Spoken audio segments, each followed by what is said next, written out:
Once upon a time, two men decided if they were making the cut. Then they made the cut.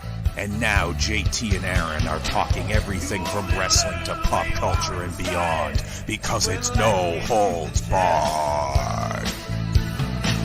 Will you back down, turn and run, or stand up with the best?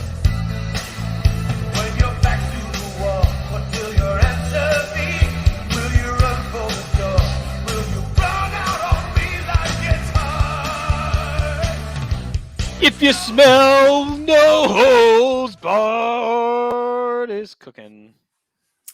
You have to stand your ground when someone's standing in your way. You have to be a stronger man each and every day. That's words to live by. I look at you and I see what you've been through, and that's all because of me. Brother, you know how to make me proud. You give me something to believe. Can I do the next verse? Please. I love to stick 'em. I'm gonna fuck 'em.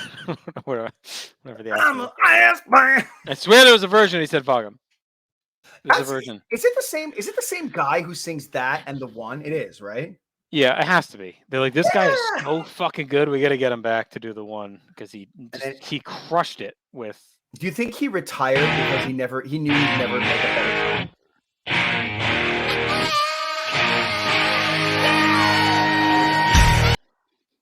No one has been more excited in their lives than that guy who said yeah at the end of the sex. Yeah. Do you ever watch? Have you watched Ted Lasso? I've seen like part of season 1. So the way that I just can't. I don't know. Like it hasn't resonated with me. I know I'll probably go back to it at some point. Yeah, get on it. It's awesome. But the way the theme song starts is yeah, and it's the same. So much. You so think I that it's heard, ripped it from this? Yeah, obviously.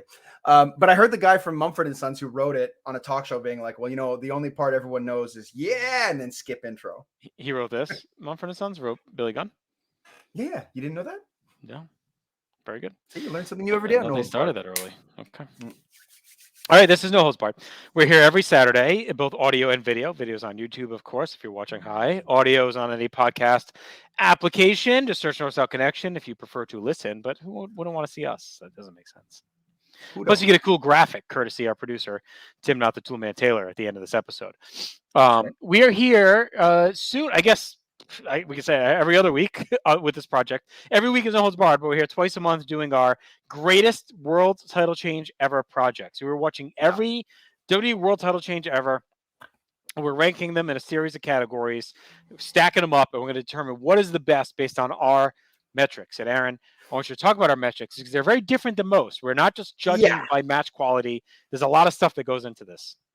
Yeah, no, it's not I mean, match quality is a thing, but we have 5 categories: match quality, significance, the moment, build, and aftermath. We each give a score out of 10, which gives us a nice round score out of 100. Yeah. And it's brought us some surprising results because, again, if you just base this on match quality, you know what's going to be up at the top. Mm-hmm. It's going to be a very specific set of matches. But this way, looking at it more, I don't know, holistically, I guess would be the way to look at it. I think it gives us a nice round picture and it's different. So if you hate us for the rankings, at least try to respect the fact that it's different. Yeah, I mean, look, you could sort our sheet by match quality and you probably get a more standardized list, right? But we're really factoring in all those other things that to us go into what makes it a great title change. We're not saying it's a great match, right? We're saying the greatest title change of all time. So that has to factor in everything that goes with it. Before today, currently sitting at number 1 is the screw job still. Right. Yeah. And like, I don't think that's anywhere near the greatest match that we've talked about. Right. Like, no, I don't know if it'd be top 10.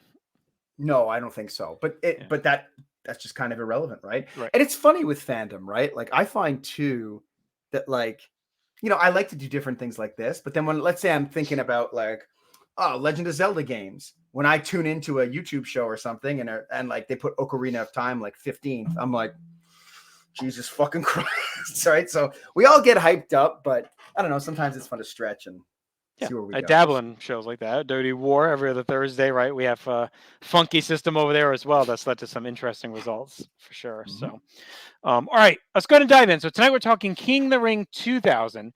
It is Triple H is our champion. He won it back at Judgment Day on our last episode. We covered that, the Iron Man.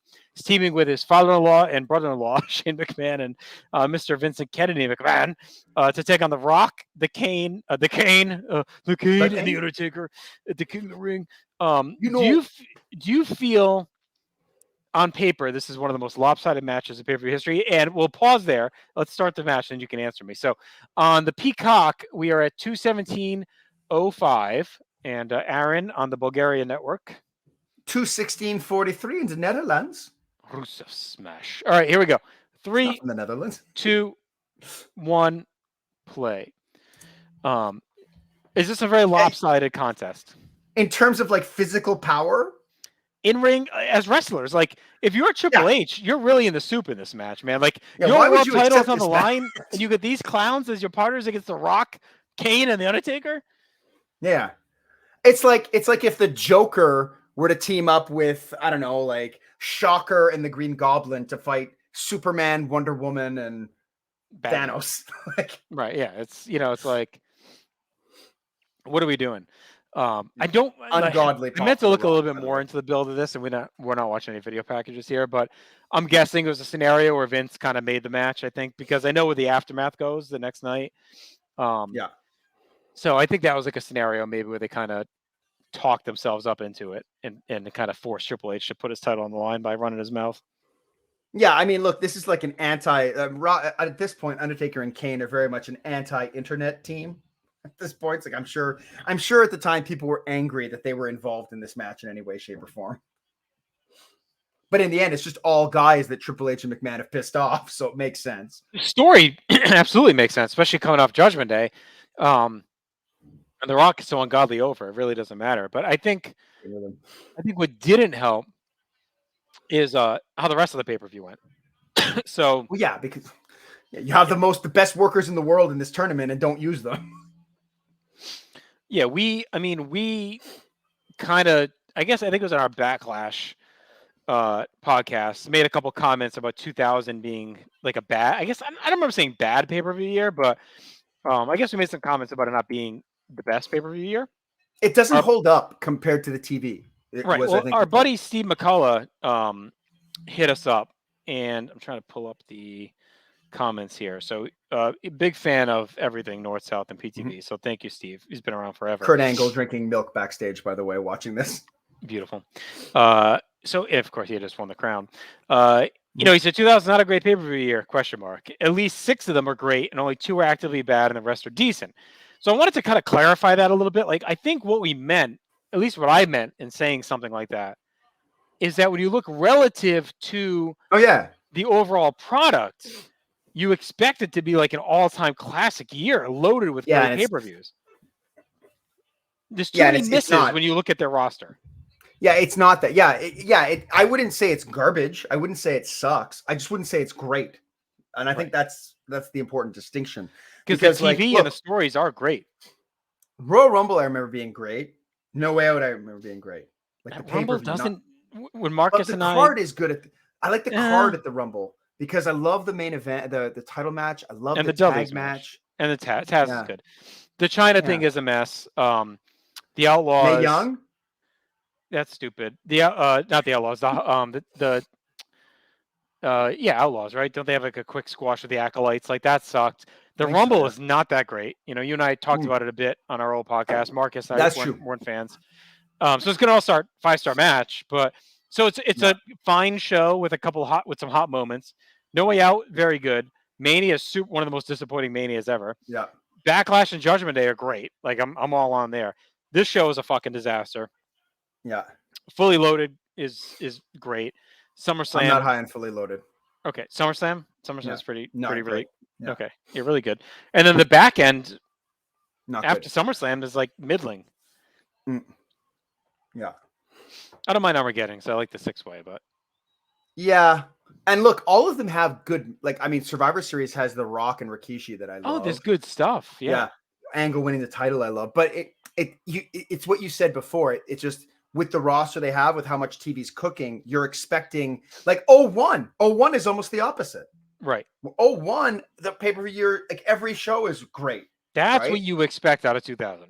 You expect that red hot 01 run where like Just everything's and the crowd is in it in 2000. So you can't say like the crowds are just like this show is the epitome of just overthinking it. Like look at the talent on your roster and how do you end up with a final four of, you know, Crash Holly, Rikishi, you know, like Val and Angle. Like that's your final four in a year with this stacked of a talent roster. Yeah. Now, is this the worst Undertaker look? The long leather vest. It's cool for like that night at Judgment Day when he came back. But this is the look I equate with the worst of the Undertaker. Like, this is, you know, we've been talking about this kind of in our side conversations for a couple of weeks now, like the internet vibes of 2000 and 99 and 2000, because you're watching WCW in that era. And like how it doesn't always resonate with what when you rewatch it, but there was so much angst in that era of the old guard holding down the young guard, and fat sloppy biker Taker is like the poster child of this era of doing that, right? And you talked about Fully Loaded not being a great show, and I know a big part of it is you're not into the not into the Last Man Standing. That's right. Yeah, but that show is held up a bit as like they had 3 young dudes in 3 prominent matches, and none of them win. Angle gets completely squashed a month after winning King of the Ring. Jericho loses to Triple H in a match that's at least close, and then Rock beats Benoit.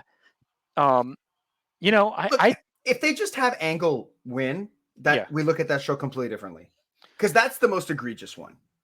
I do think there's a world where you pull the trigger on Benoit, like. In real life they should have, because I would say that don't use that terminology. The WrestleMania 20 match that moment is great, but he's super hot and in his prime, and you've already potatoed the title a ton. Rock is a guy that we've talked about does not need the belt, so you can still. I would have had Benoit win, a little help from Shane, and then you do Triple H Angle and Rock Benoit rematch at SummerSlam. And if you want to have Rock win it back, but you've made Benoit with that win, and now he's a world title guy out of the gate. Like he's already, and you can rub it in WCW's face, right? Like, look, we already did with this guy that you couldn't do. Instead, I think he never sniffs it again for a while.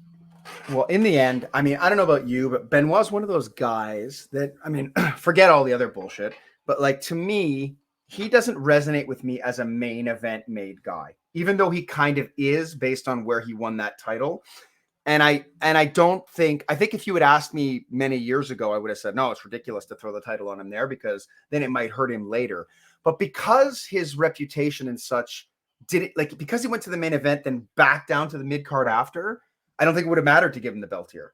Like if ultimately we're getting there anyway, I don't see what harm would have been caused by doing it.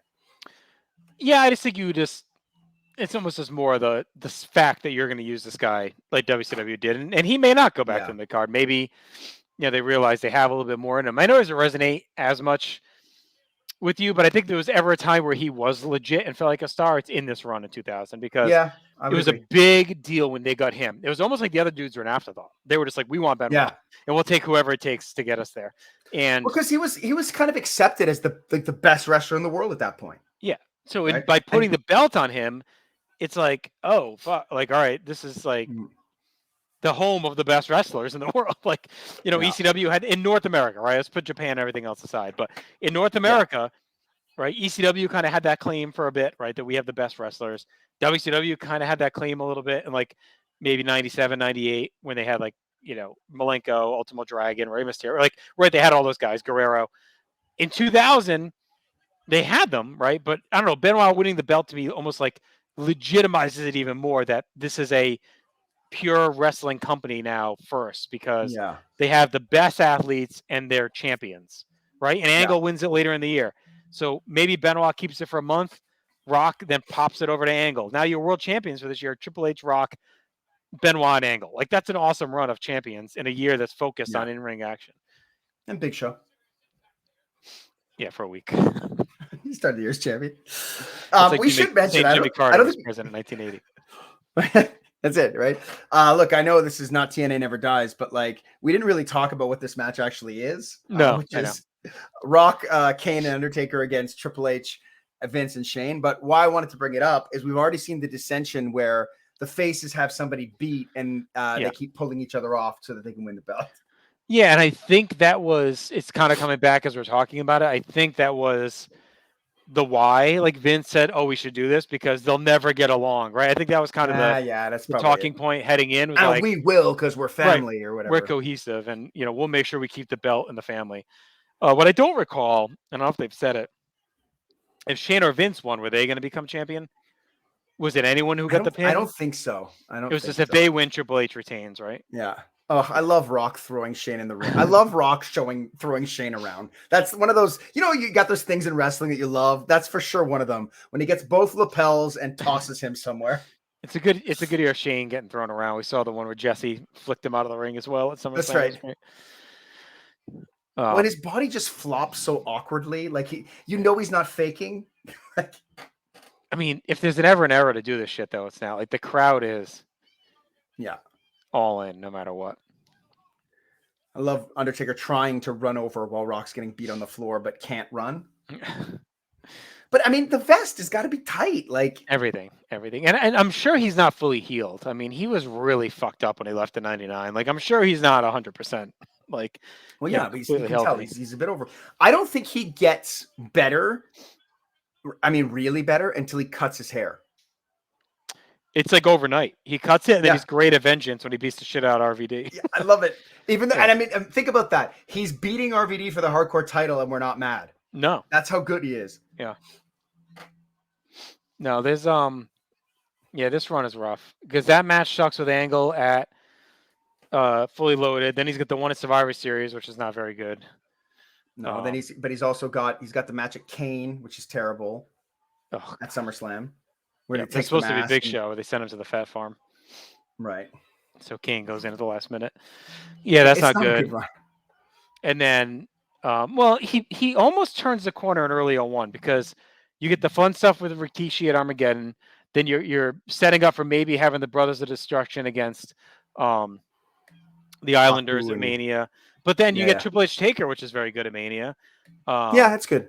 Then you get that lull, though. Again, this is where the internet stuff comes into play. Everyone was angry, right, about Undertaker and Kane taking those title matches after Mania instead of Benoit Jericho. Yeah. But it did kind of make sense to have them there. Right. And then you get all the chronic DDP shit. Yeah, and that doesn't help his case at all. No. And it's weird because Chronic is his friend.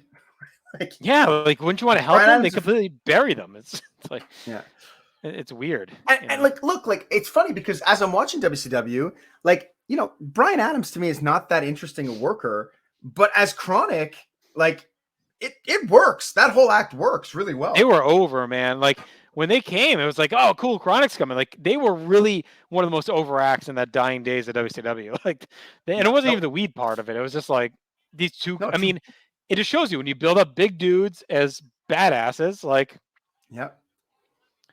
they cleaned them up a bit. They gave them the smooth hair. Yeah. It was basically their answer to the APA, even though they also had the Harrises kind of doing the APA thing. But that's funny, eh? And it's crazy because if you think of all those guys, you'd probably pick Chronic to come in. If you compare, without knowing kind of where they would go or what they would do, but Ron Simmons and Bradshaw versus Brian Adams and Brian Clark, not fighting, but if you had to pick two to make a team to build around with that adage, you'd probably pick Clark and Adams at that point. Yeah. Interesting dynamic in the match now where Rock is refusing to tag out, which I like. Yeah. He's like, why am I going to risk my title my title opportunity getting taken by you guys? That's right. It's hard to keep track since they've switched it back and forth 15 times, but Shane McMahon punches. My favorite part of any Shane McMahon match are these.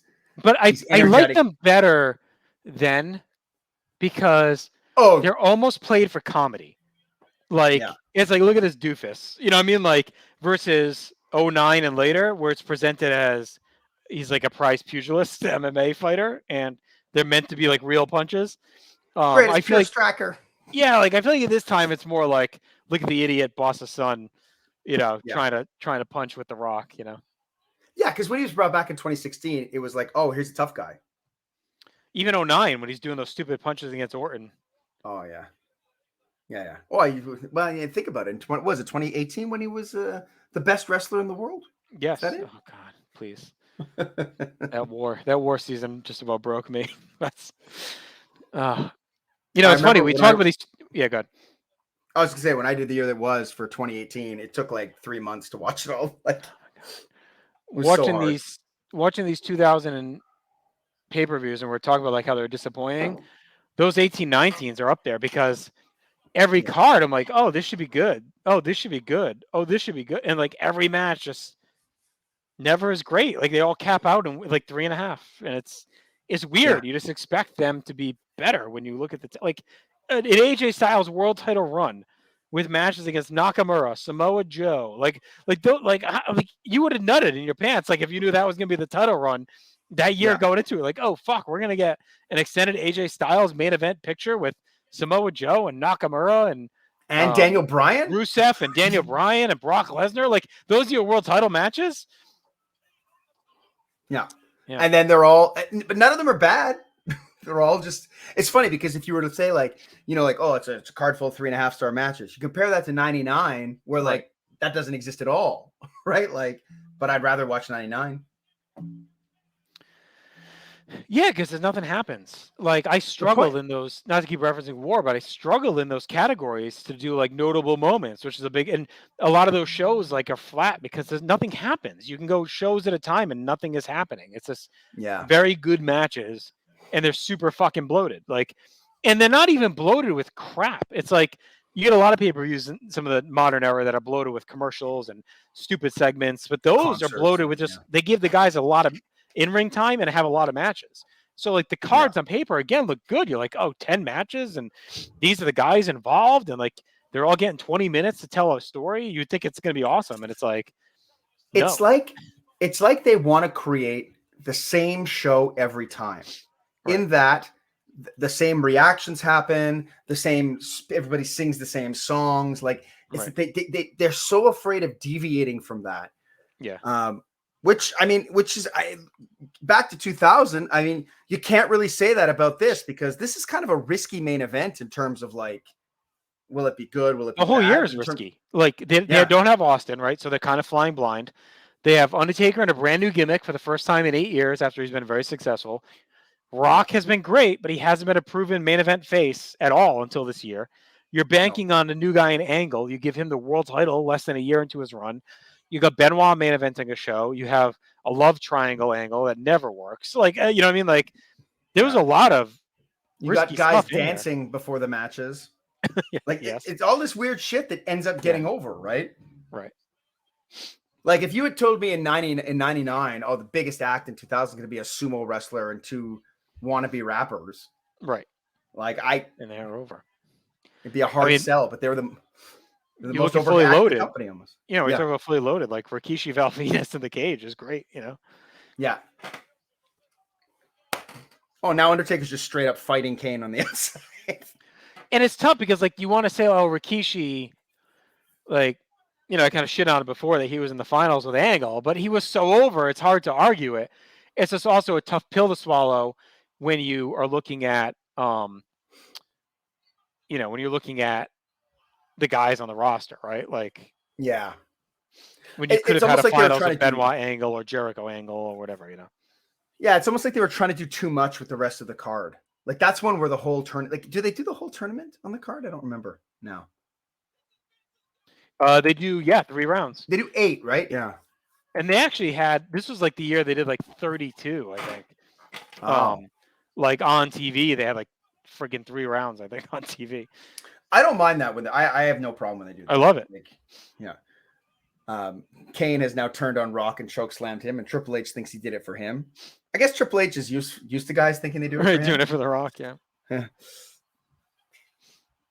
I mean, the crowd is like even here, like they're not hating Kane maybe winning the title here. No.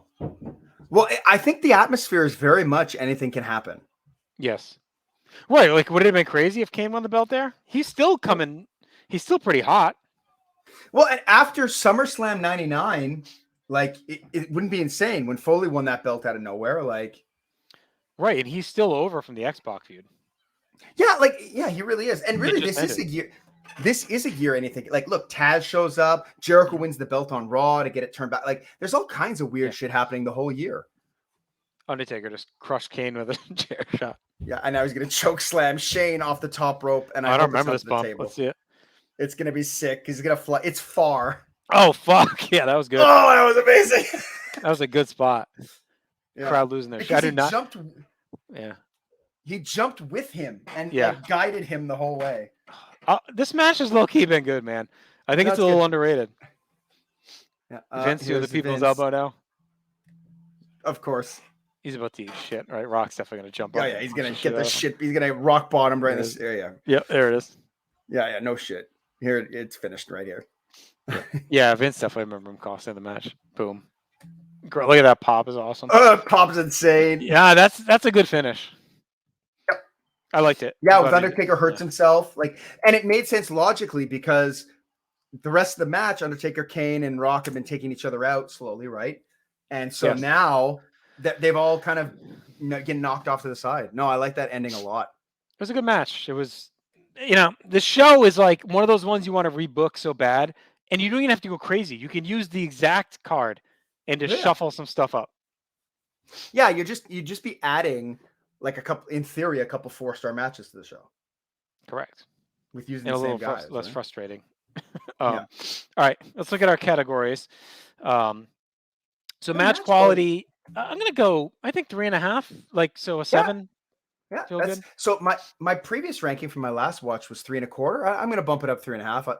I got to give at least a half a star for that fucking Shane Taker bump. That was awesome, and I like the story. It was a unique story because we questioned like it being lopsided, but then we talked ourselves into it. Or like Vince would say, these guys, and it proved itself. They didn't get along. Undertaker cost Kane. He took him out with a chair shot. Like. It's just that Vince made the fatal mistake, much like Mr. Fuji, WrestleMania 5. Made the fatal mistake. Yeah, tagged himself in. Look, for significance, though, I'm not sniffing a lot of significance out of this. This is Rock's, 4th or 5th title reign. This is his longest run. He has it until No Mercy. So it kicks off his, if you want to say, his, signature reign, I guess. This is it, where he is now the guy for the summer. Carrying through the summer. And this summer, I will say this. I think low-key this summer is their peak of how hot and mainstream accepted they were until today. I think modern era is kind of unprecedented in how accepted it is into culture outside of 85, 86, 87. But this summer is when they're on MTV constantly. Everyone is all over the place. You couldn't. Everywhere is WWF upset. Everywhere you went with shirts. Everyone was talking. It was in part of the cultural zeitgeist in 2000. And this summer stretch to me, everyone was quoting The Rock. This was the stretch where it was really, really red hot. And Rock is on top for it, right? So again, though, it's not going to weigh it too much. I'm going to go 3 because I think it's. The biggest. I went 4. Okay, yeah. All right, I'll go 4 then. I'll go 4. Yeah. I think it's one of the biggest stars in history's signature run, and it's the hottest period that they have. It's crazy to me that this is a signature run. It's not even that long. Him and Austin, both of them. I mean, Austin's longest run is when he's a heel, right? Which is strange, right? Right, and that's pretty much the whole year. The moment, I think it was good. I'm going to go 6 on the moment. I don't think it was anything. Yeah, I like the choke slam counts for me because that's right in the finish. Vince doing the people's elbow is funny because he should have just tried to cover him, right? He makes a fatal flaw and tries to do the stupid people's elbow, and then it gets beat. Triple H diving in at the end, and the pop for Rock is awesome. So it's massive. Yeah, I'll go 6. I'm gonna go 6. Build. It feels like diminishing returns. Yeah, I got to go 4 because my last score was 5. So I think with each one, I got to go down 1. That's what I've done. I went 7, 6, 5. I do think it again, this is around the period they do the life sucks and then you die, all the promos. Right. So a lot of that's in here, but I think 5 is still fair. Because now you're expanding a little bit with Taker and Kane. Yeah. All right. Aftermath. I'm gonna go on to everything you're talking about in terms of that hot period. I think we folded into here. Yeah. Right. You get his signature run, you get the hot mainstream stuff, you get Yeah. Him and Benoit, which is a good feud. You get him involved in the Triple H angle, love triangle. Yeah. You get the 4-way at Unforgiven, which is good. So he's kind of a man without a feud. It's almost like Ultimate Warrior, like a rich man's Ultimate Warrior in 1990, where He has more he's kind better of people to work with. right, and he's pieces of other feuds, right? Instead of like Yeah. he's teaming with the LOD kind of guy, right? Like I remember that I think there's some 6-mans on Raw where he's teaming with the Dudleys. Like he's not really in a feud with anyone. The Benoit feud is a little bit, but the rest he's not really in a feud. Even Angle, I don't think is much of a feud when he loses the belt. We'll talk about that. Angle gets a title match. Yeah. Yeah.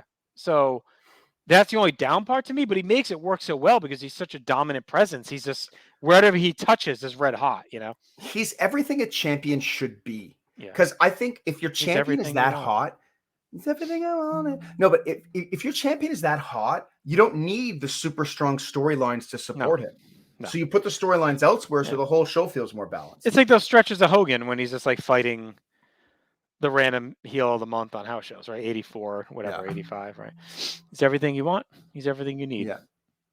So this is going to put this match. So we both gave a 7 for that, right? Yeah. So it's a 57. I think it was obvious the change. Yeah. That's it. But our significance is low. So it's got a tie with a couple others, but it's going to be at the bottom of the others. So that gives us a total score of 57 points, which puts it only one spot ahead of, which is surprising me, Big Show Triple H from Monday Night Raw earlier in the year. But it ties it with Shawn Michaels Sid from Survivor Series and Bret Hart Diesel from the Survivor Series. That's crazy. I really thought this would finish lower though. Like that's still that's still 21st all time. 21st out of 57. 57. So it's almost top third even. And coming in, I was like, it's probably gonna be back half. But the match in the moment were way better than I think we remembered. The other thing too, for the aftermath that we should call out, I don't know if it's gonna change the grade, but the next night is the Vince Grapefruits promo. I'm coming home. The genetic jackhammer's coming home. And it's also Shawn introducing Foley is like kind of all the fallout from this match where Vince says, fuck it, I'm leaving.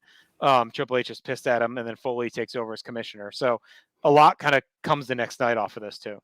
Yeah. I don't know if that's enough to move my score. No. Seven encompasses it all. So. Yeah. I mean, it makes me glad I put it at 7 more than anything else. Yeah. Yeah. That's really better than I thought too. I'd say overperformer. It's crazy. It's tied with Shawn, Sid, and Bret Diesel. But to me, that means that those underperformed. To me, and Bret Diesel we'll close with what we opened with. Bret Diesel is a prime example of a match. If you sort our spreadsheet by match quality, it's a top 3 probably. But everything else wasn't quite there, right? So the build, the aftermath, all that, it's like missing from it. Well, that's how it goes sometimes. So before we get out of here, though, should we review our top 10? Yep. I already kind of spoiled it earlier by saying the number 1. Sorry, if you're watching, you're gonna get all spoiled at once when producer Tim throws the graphic. So number 10, no change, sadly, but so this finished 57. The 10th best is 71. So there's still a substantial difference between where this is in top 10. Number 10, The Rock defeating Mankind, the Deadly Game Tournament, Survivor Series 98. Number 9, Randy Savage defeats Ric Flair at WrestleMania 8 with 72 points. Number 8, Mankind defeats The Rock, January 4th, 99, Monday Night Raw. That's tied with WrestleMania 8, but had the significance tiebreaker. Number 7, Steve Austin over The Rock at WrestleMania 15 at 73 points. Yeah. Number 6, Andre the Giant defeating Hulk Hogan, 75 points. The main event, 1988, February. Number 5 is Hulk Hogan's win before that loss, and that is him defeating the Iron Sheik, January of 84, 76 points. Number 4, Ric Flair winning the Royal Rumble 1992, 78 points. Third place, Bret Hart over the Undertaker with 90 points at SummerSlam 97. Second place, WrestleMania 14, Stone Cold Steve Austin defeating Shawn Michaels, 93 points. And number 1, Shawn Michaels over Bret Hart, Montreal, 94 points. And I think it's interesting when you look at like the eras that our top 10 proliferate. It's the eras, I think, where there's a little bit of nostalgia, but eras too where the title was really presented at a high level with strong characters. Like we have the couple from the 80s with Hulk Hogan, Andre the Giant, right? Then we have a couple from the early 90s, Macho Man, Ric Flair. And then it's all this era where like there's so much heightened importance on every week of TV. every pay-per-view something can happen, and you have ginormous stars. If you look at what we got going on, it's Bret Hart, Shawn Michaels, Steve Austin, The Rock. Like, those are in Mankind. Those are the guys we have rippling all through our top 10, and they're the biggest stars of that decade, and of all time. So, like, it doesn't surprise me that we don't have any from the mid '90s, from early before pre-Hogan, like, because it just wasn't the same level of importance and superstardom. No, and I mean, we'll see what happens. I mean, like, maybe as we go, it'll up a bit when we start to get into like the Cena age or something like that. But it's really telling that our top 3 is all from like a 9-month period. Yeah. Like, that's crazy to me. Like, and the rest aren't far off. Like, most of that top 10 is all within like a year of that. So yeah. All right. There's no anomaly at all. Like, they're all in that. They're all either from the 80s. Like, nothing is past 98. Survivor Series 98 at this point. Right. All right. So we'll be back next Saturday with a little something new for you. So stay tuned for that. Then we'll be back 2 weeks from today with No Mercy 2000 title change. That'll be Kurt Angle versus The Rock. So that's 2 weeks from today. That one's got a chance. I think that one and their rematch both, I think, have some potential to make some noise. And the one after that. Our next 3 might be our last chance for a while. Maybe those 3 will go right up to make a little noise.